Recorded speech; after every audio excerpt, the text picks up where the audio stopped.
On s'active, tronçonneuse à la main, sur la parcelle de sapins de Noël située sur les hauteurs de Coinches, près de Saint-Dié.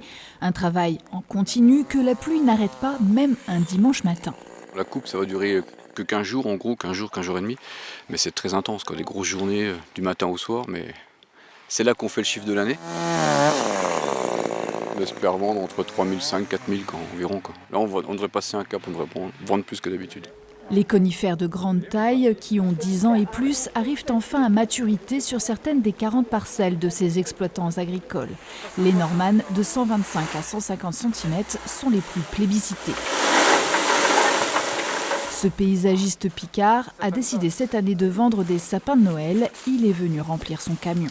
Je suis parti sur une centaine de sapins. Pour la première fois, je pense que c'est raisonnable. J'ai quand même voulu travailler local. Donc moi, tout ce qui vient à l'étranger, tout ce qui va être Finlande, etc., ça m'intéresse pas du tout. Je suis très fier de faire ma première avec l'achat des sapins ici dans les Vosges. Et on va refaire un tas de rouge, là.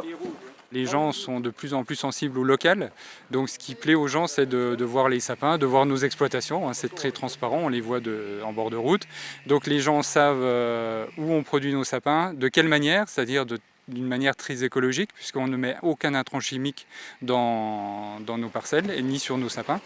Oui, mais pour combien de temps? Les exploitants ont revendu des parcelles trop ensoleillées pour garder les terrains les plus humides. Pour maintenir leur production, ils repiquent au moins le double de leur vente. Et par exemple, là-bas au fond, c'est moins ensoleillé. Là-bas, ils ont plus résisté, quoi. Au mois de juin, donc on a eu 0 pluie et beaucoup de bises. Ça fait que ça a séché très vite le peu d'humidité qu'il y avait sur le sol. Donc les sapins n'ont pas réussi à résister. Donc comme vous pouvez le voir sur la parcelle, ils ont tous séché quasiment, enfin on va dire à 80% ils ont séché. 1000 petits sapins de perdus. Pour les autres, l'entretien est nécessaire. Les exploitants recherchent un partenariat pour que volailles ou moutons soient hébergés sur les parcelles et facilitent le désherbage.